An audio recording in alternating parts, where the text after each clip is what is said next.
News 18 Lokmat आणि सुरुवात करूयात एका राजकीय बातमीनं। नाशिकचे पालकमंत्री छगन भुजबळ आणि शिवसेनेचे आमदार सुहास कांदे यांच्यात जोरदार खडाजंगी झाली। आपत्कालीन निधीच्या मुद्द्यावरून दोघांमध्ये जोरदार वादावादी झाली। नांदगावमध्ये आढावा बैठक सुरू असताना या दोघांमध्ये ही शाब्दिक चकमक झाली।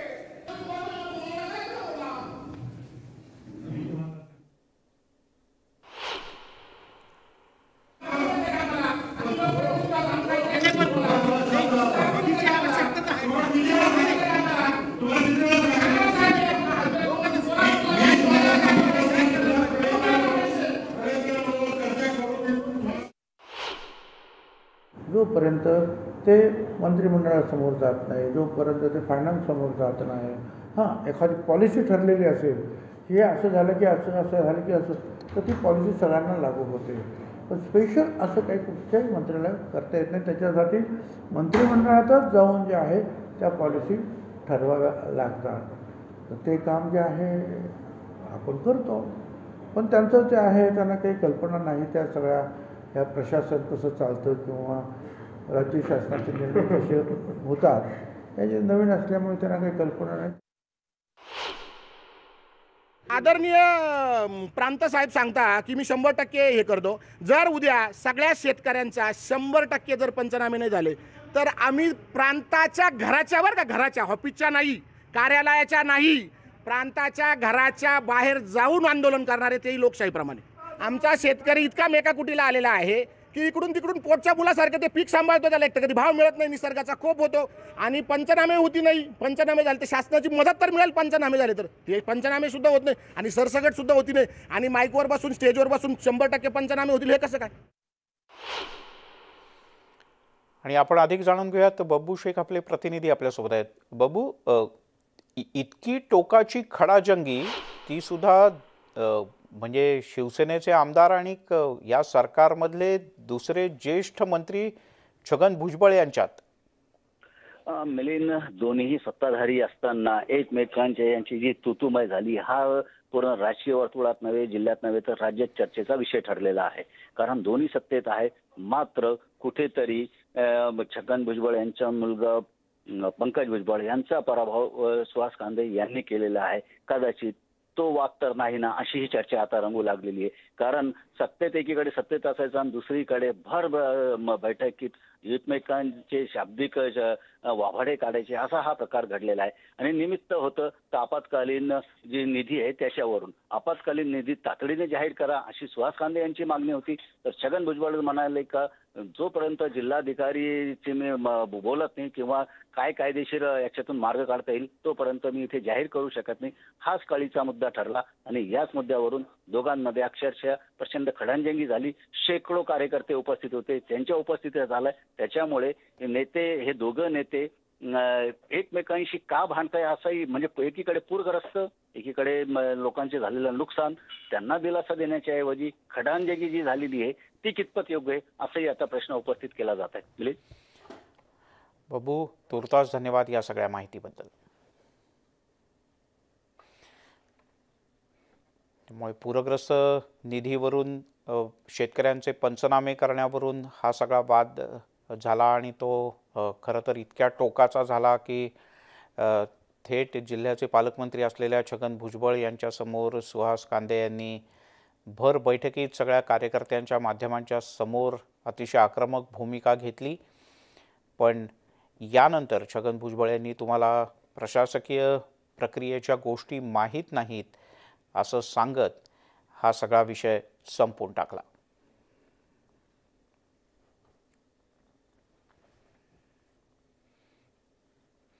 वळूयात पुढच्या बातमीकडे। निवडणूक कधी घ्यायची हे ठरवण्याचा अधिकार निवडणूक आयोगाला आहे असं सर्वोच्च न्यायालयानं स्पष्ट केलंय। सर्वोच्च न्यायालयानं काल या संदर्भातला निकाल दिला।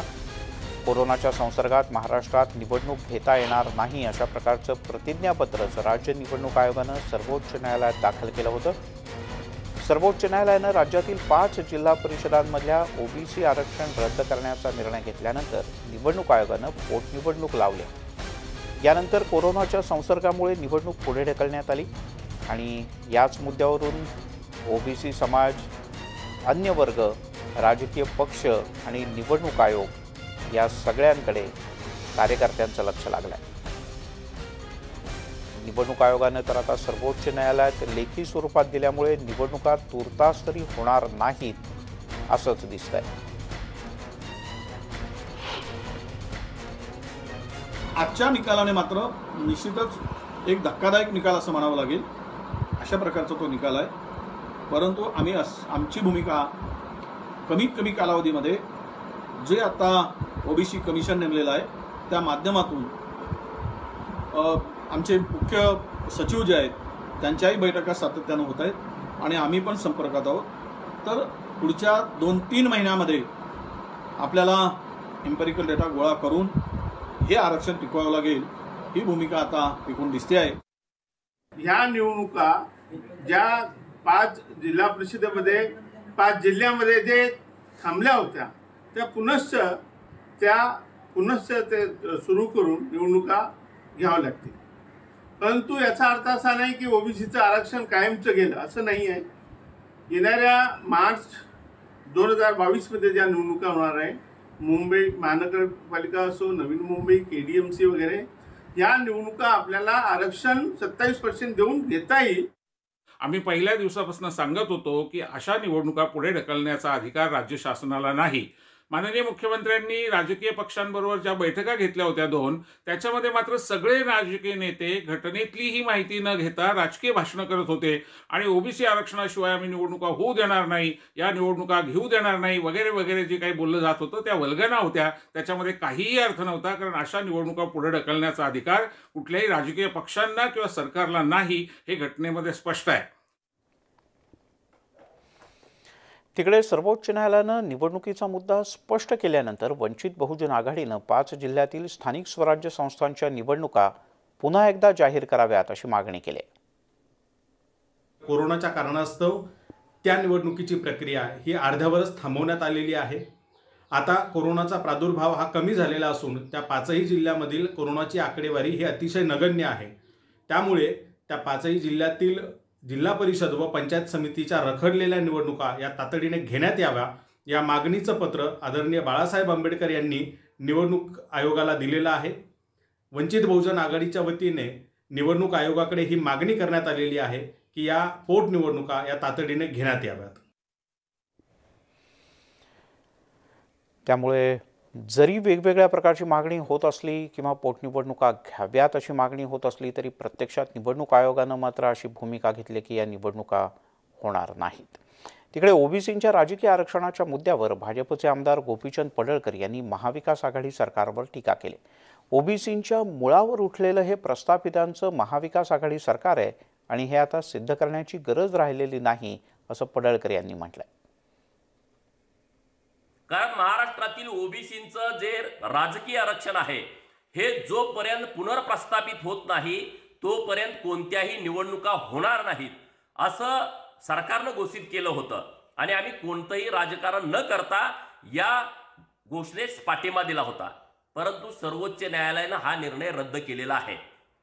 इम्पेरिकल डेटा की सेन्सस डेटा असा वाद महाराष्ट्र सरकारनं केंद्राकडे बोट दाखवून केला होता।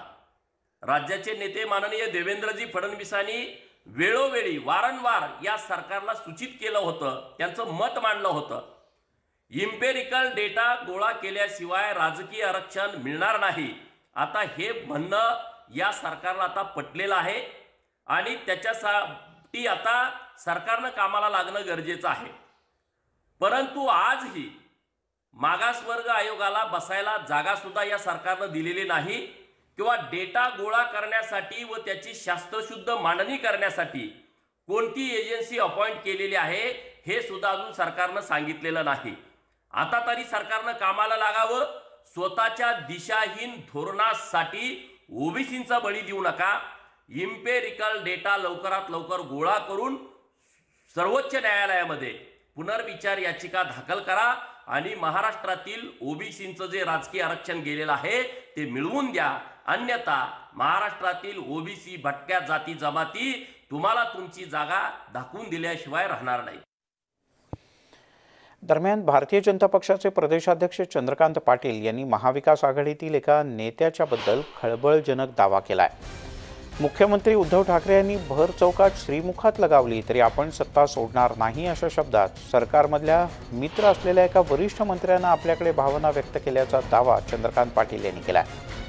त्यामुळे कितीही कुरबुरी झाल्या तरी हे सरकार सत्ता सोडणार नाही असा टोलाही चंद्रकांत पाटील यांनी लगावला. दरम्यान पाटील यांनी नेमक्या कोणत्या नेत्याच्याबद्दल हा खुलासा केला किंवा हा दावा केला हे कळू शकलेलं नाही.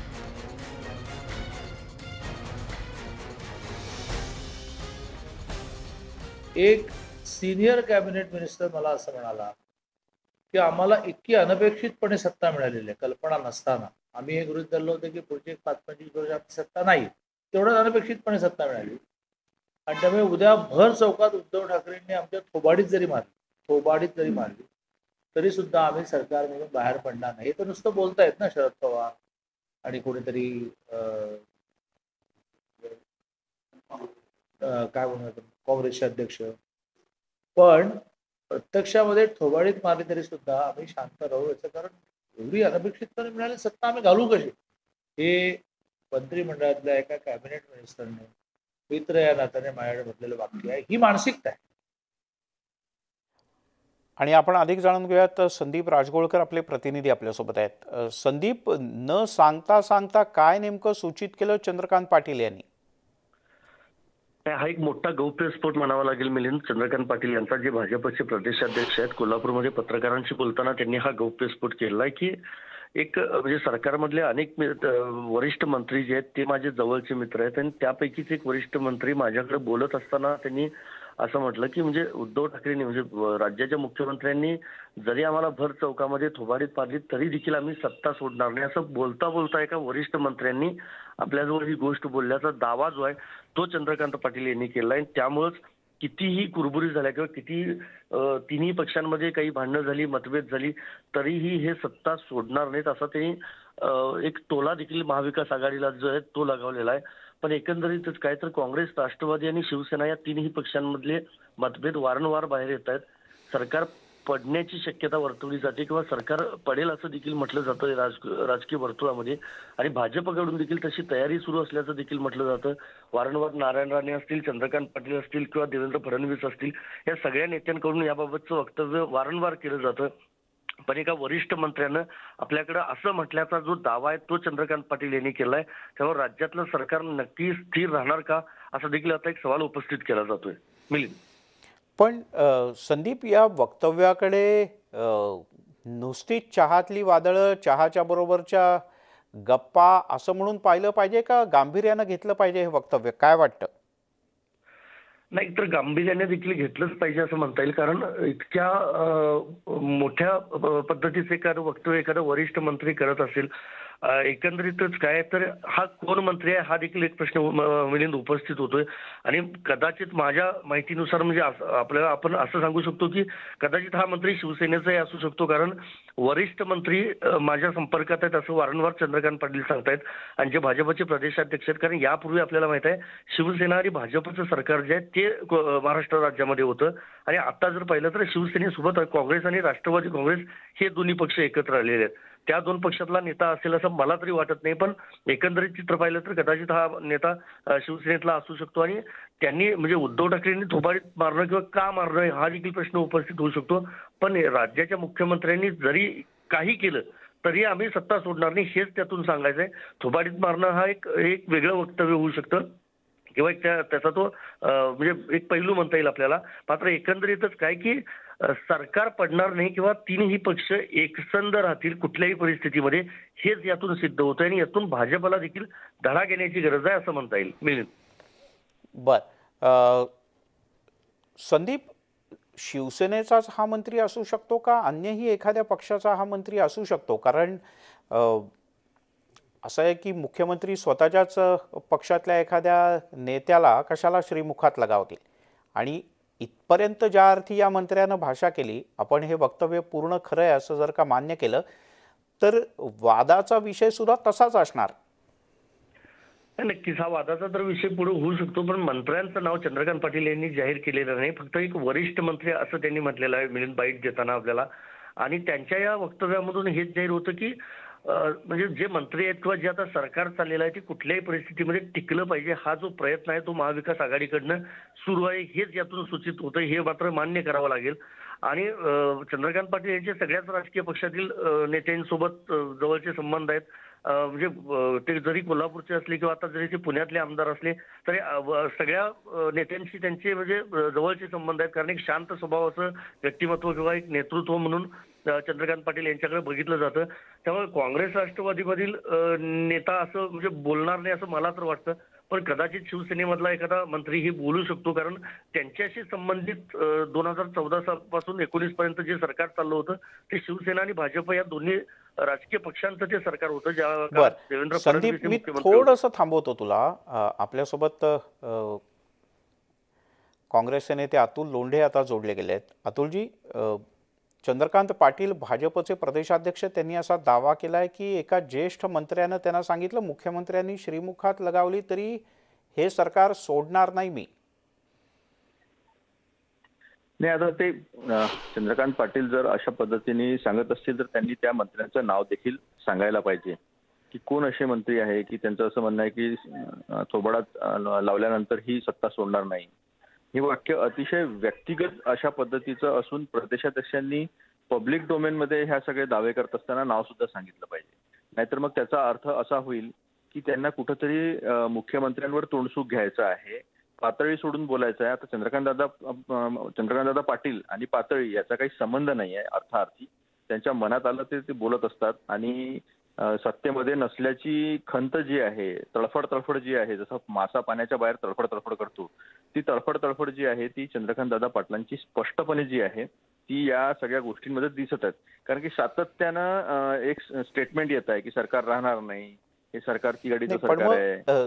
कपोल कल्पित वक्तव्य वाटतं चंद्रकांत दादांचं. असं घडलं असेल का घडलं नसेल? मला वाटतं ते मनातले मांडे खात आहेत. कारण की सरकार पडणार नाही, सरकार भक्कम आहे, सरकारचं काम व्यवस्थित चालू आहे. सगळ्या एवढ्या वाईट परिस्थिती, नैसर्गिक आपत्ती असतील महाराष्ट्रावर सातत्यानं दरवर्षी येत आहेत. कोविडची एवढी मोठी आपत्ती महाराष्ट्रावर पूर्ण देशामध्ये सर्वात जास्त प्रमाणावर आली, तीही सरकारने चांगली सांभाळली. हे करत असताना शेतकऱ्यांना न्याय देण्याचा प्रयत्न केला, तरुणांना न्याय देण्याचा प्रयत्न सुरू आहे आणि राज्य व्यवस्थित चाललं आहे. वरतून केंद्र सरकारने आर्थिक गळचेपी केल्यानंतर सुद्धा. त्यामुळे एक फ्रस्ट्रेशन जे आहे ते फ्रस्ट्रेशन चंद्रकांत दादांचं असेल किंवा माजी मुख्यमंत्र्यांच्या तोंडून असेल ते सातत्यानं आपल्याला दिसत आहे. हा एक मुद्दा. दुसरा राजकीय मुद्दा त्याच्यामधला असा आहे की कशाही पद्धतीनं आता लोकांमध्ये चलबिचल सुरू झालेली आहे. ज्या पक्षातून लोक आलेले आहेत त्या पक्षात परत जाण्यासाठी मोठ्या नेत्यांना त्यांच्या भेटीगाठी चालू आहे. जवळजवळ 24-25 आमदार जे आहेत ते कॉन्टॅक्टमध्ये आहेत काँग्रेस राष्ट्रवादीच्या, शिवसेनेमधून आलेले शिवसेनेच्या कॉन्टॅक्टमध्ये आहेत आणि त्याच्यामुळे एक प्रकारची त्यांना कसं थांबवायचं हा सुद्धा एक मुद्दा आहे. मग त्याच्यामधनं अशा पद्धतीच्या असंसदीय भाषेचा वापर जो आहे तो चंद्रकांत दादांकडून सातत्यानं होताना दिसतो. अतुलजी, धन्यवाद. तुम्ही न्यूज 18 लोकमतशी बोललात त्याबद्दल.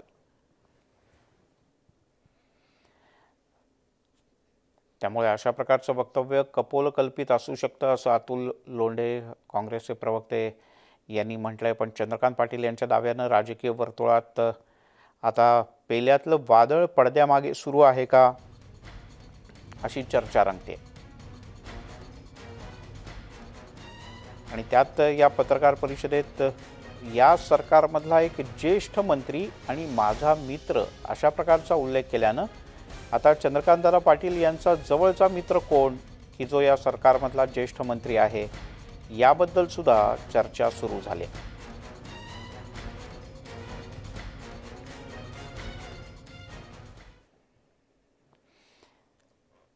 चंद्रकांत पाटील यांच्या याच वक्तव्याबद्दल शिवसेनेचे नेते आणि खासदार की उद्धव ठाकरे यांच्यामध्ये राष्ट्राचं नेतृत्व करण्याची क्षमता आहे आणि महाराष्ट्राचा मुख्यमंत्री हा आपोआप देशाचा नेता होत असतो. एवढंच मी आपल्याला. सर, 17 सितंबर को किसान लोग को 1 साल पूरा होने वाला है और अकाली दल दिल्ली में फिर से एक बार प्रोटेस्ट करने वाली है 17 सितंबर को. देखिए, किसानों का जो विषय है वो दिनों दिन बहुत ही गंभीर होता जा रहा है.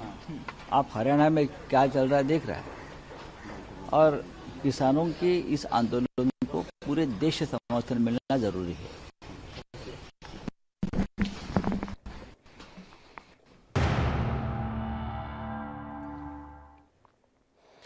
आपण पाहताय मुद्दा महाराष्ट्राचा आणि मुद्दा आहे खड्ड्यांचा, कारण उर्से ते तळेगाव या 130 राष्ट्रीय महामार्गाची पुरती दुरावस्था झाली। या मार्गावरून वाहनं चालवताना प्रचंड कसरत करावी लागते, तसंच अनेक जण अपघात होतात, पडतात, लागतं, डोकं फुटतं, हातपाय मोडतात। या खड्ड्यांमुळे वाहनं चालवणं अशक्य आहे। उर्से ग्रामस्थांनी संबंधित खात्याला वारंवार पत्र लिहिली, मात्र त्याचा काहीही उपयोग झाला नाही। त्यामुळे गेली 2 वर्ष या राष्ट्रीय महामार्गाचा प्रश्न प्रलंबित आहे।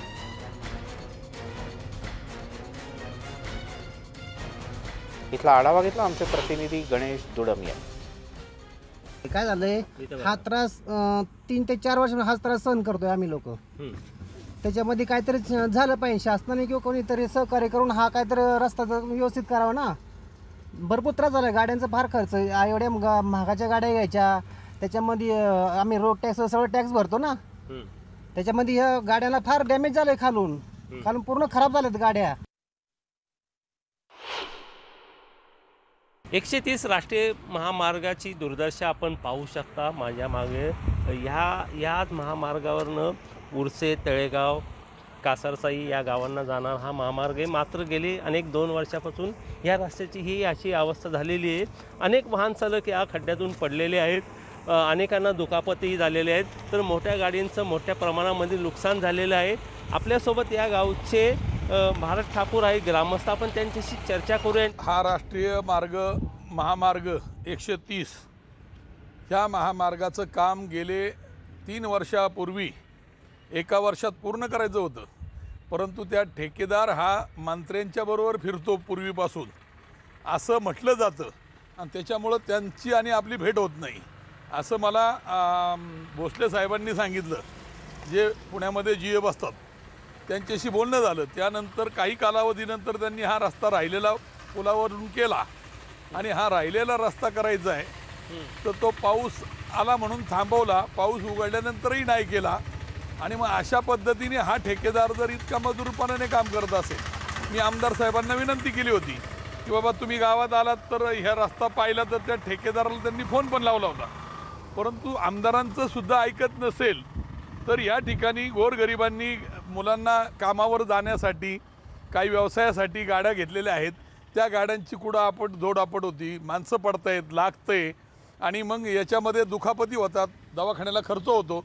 आणि अशा पद्धतीमध्ये जर हा ठेकेदार काम करत असेल तर मला असं वाटतं की हा राष्ट्रीय महामार्ग असल्यामुळं महाराष्ट्र शासनाने याचं डिपॉझिट जप्त केलं पाहिजे किंवा याला ब्लॅकलिस्टमध्ये टाकला पाहिजे।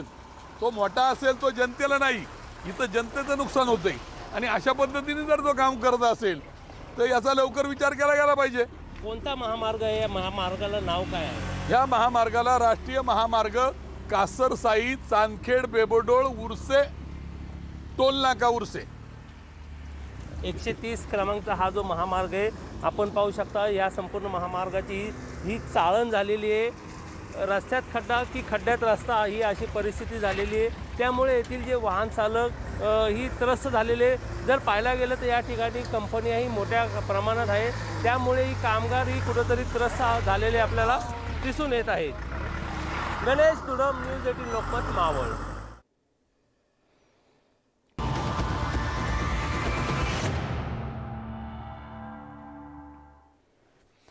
आपण पाहताय न्यूज 18 लोकमत। उर्से ते तळेगाव या 130 क्रमांकाच्या राष्ट्रीय महामार्गाची पुरती दुरावस्था झाली। या मार्गावरून वाहनं चालवताना मोठी कसरत करावी लागते, तर अनेक जण अपघातग्रस्त सुद्धा झालेत। जागोजागी रस्त्यात भले मोठे खड्डे पडलेत, इथून वाहन चालवणं कठीण झालंय। अनेक वेळेला उर्से ग्रामस्थांनी संबंधित खात्याशी पत्रव्यवहार केला, पण त्याचा काहीही उपयोग झालाच नाही।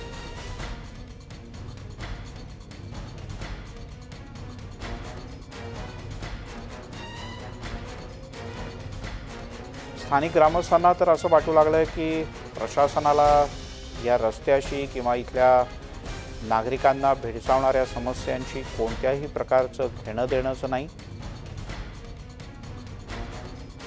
कारण 2, 4, 6 नाही तर अनेक वेळेला पत्र लिहून सुद्धा प्रशासन या सगळ्याकडे बघायलाच तयार नाही।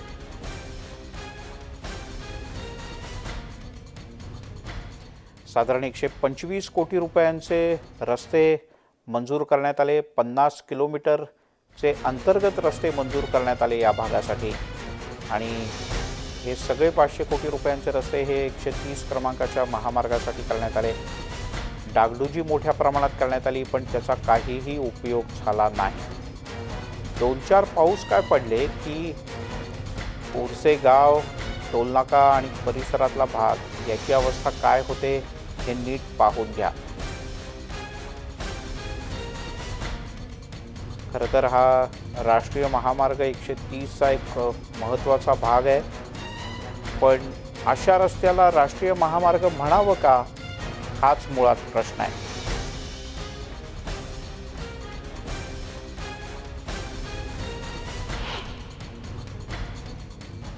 बुलेटिनमध्ये घेऊयात एक छोटासा ब्रेक. सर्व प्रकारच्या ताज्या अपडेटसाठी news18lokmat.com या आमच्या वेबसाईटला लॉग ऑन करा. फेसबुक आणि ट्विटरवर आम्हाला फॉलो करा.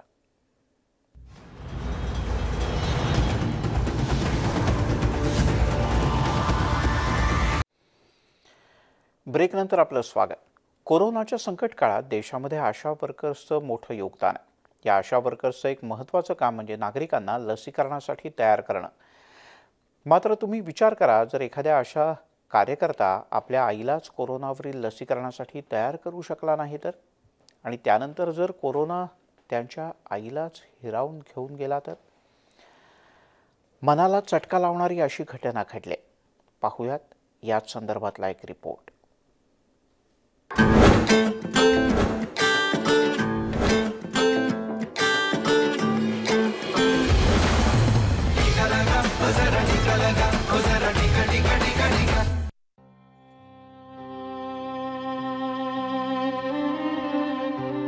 बत्तीस वर्षीय रेणुका गोतरने, जो पिछले 1 दशक से भी ज्यादा वक्त से आशा कार्यकर्ता हैं, व्यवहार से बहुत ही सहज हैं. कोविड-19 ने रेणुका की 48 वर्षीय मां जीजाबाई को छीन लिया, जो उनके दिल के बेहद करीब थी. फरवरी में रेणुका के माता पिता कोरोना वायरस से संक्रमित हुए, लेकिन जीजाबाई, जिन्हें उच्च रक्तचाप और मधुमेह की परेशानी थी, 2 महीने बाद सबको अलविदा कह गई.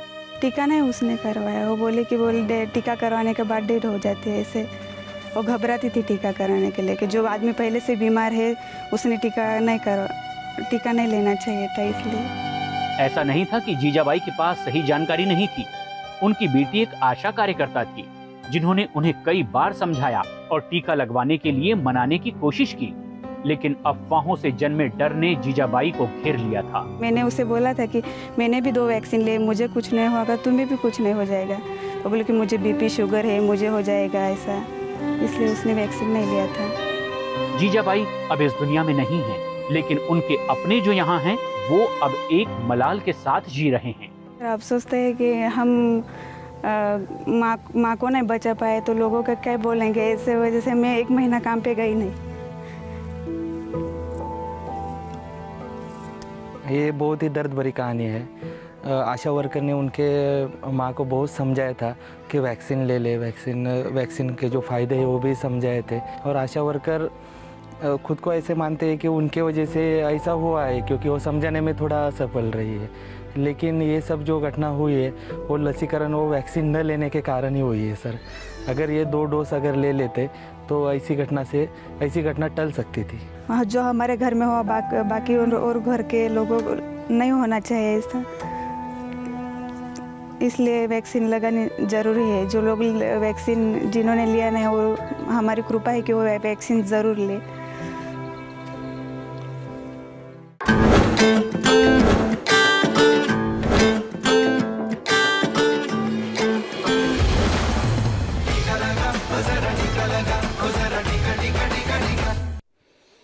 आणि म्हणूनच नेटवर्क 18 आणि फेडरल बँकेचा महत्त्वपूर्ण उपक्रम आहे संजीवनी अ शॉट ऑफ लाईफ. आणि या माध्यमातून आम्ही देशभरात लसीकरणाचं महत्त्व पुन्हा पुन्हा पटवून देतो. आणि हां, लस तुम्ही घेतली जरी असेल तरी आणखीन एक गोष्ट आपल्याला करायची. घरातून बाहेर पडताना मास्क वापरा, हात वारंवार धुवा, शक्यतो शासनानं सांगितलेल्या नियमाचं काटेकोर पालन करा.